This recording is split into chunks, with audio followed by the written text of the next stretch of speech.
fadlan janalka haddaad ku cusub tahay subscribe noo saar gambalelkana taa u socodno. السلام الله عليكم ورحمة الله وبركاته. halkani waa Xukmaal Video Production. Xukmaal waxaad ku baran doontaa waxyaabo fara badan oo la xiriira arrimaha teknolojiyadda iyo ayaad ku baran doontaa. maanta waxaan rabaa inaan idin baro amse inaan ku baro sida aad u soo ceshan lahayd lacagta EVC Plus-ka kugu jirto marka aad qof u tuuri rabto, sidaas daraadeed ay ka qaldanto lambar kalena ay ku dhacdo. marka way jirtaa lacagtaas waad soo ceshan kartaa muddo weli waqti dheer kuguma qaadanayso 5 daqiiqo gudahood lagugu soo celinaa.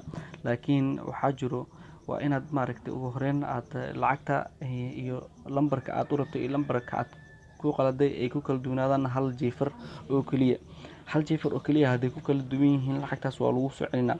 sidoo kale muddo 30 daqiiqo gudahooda lacagtaas waa inaad ku soo ceshataa. 30 daqiiqo haddii la dhaafo ma soo ceshan kartid, laakiin haddii 30 daqiiqo gudahooda lagu jiro waxaa mataqaanaa lacagta waa soo ceshan kartaa. marka ugu horeysa waxaad soo furanaysaa si aan isula socono phone book amase phone maaragtay keyboard meesha loo yaqaano amase halka taleefankaaga laga waco maaragtay dadka maaragtay aad soo furanaysaa phone ku qoran waa kaas calaamadaas greenka ahna waaye. marka ugu horeyn waxaad leedahay xidig 716 xidig, kadibna maaragtay waxaad gelinaysaa lambarka aad lacagta ku qaladay. markaad lambarka aad lacagta ku qaladay aad geliso kadib waxaad gelinaysaa lambarka aad u rabtay. haddii matalan lambarkan aad ku tijaabinayno lambarkan aniga iskale 867752 iyo sidoo kale lambarka aan u rabin waxaan gelinaa sidoo kale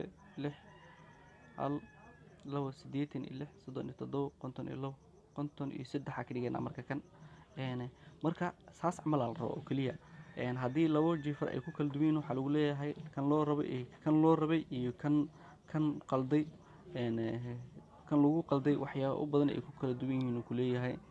marka saas daraadeeda waa inay lambarada ay ku kala duwanaadaan hal jeefar muddo 30 daqiiqo gudahooda. maaragtay intaan 30 daqiiqo markaad lacagta dirtay ilaa iyo inta aad soo ceshanayso 30 daqiiqo waa u dhaxaysaa. 30 daqiiqo haddii la dhaafo ma soo ceshan kartid lacagta ka qaldantay. marka ila soco kadib waxaan leenahay okay markaad dhaxdo kadib wuxuu ku leeyahay fadlan geli biinkaaga caadiga gashanay aad gelinay biinkaaga. markaad geliso kadib wuxuu ku leeyahay transfer expired because of maaragtay 30 daqiiqo hadda la soo dhaafay waxa isku gudbinaya ma dhaxmarin labadan lambar.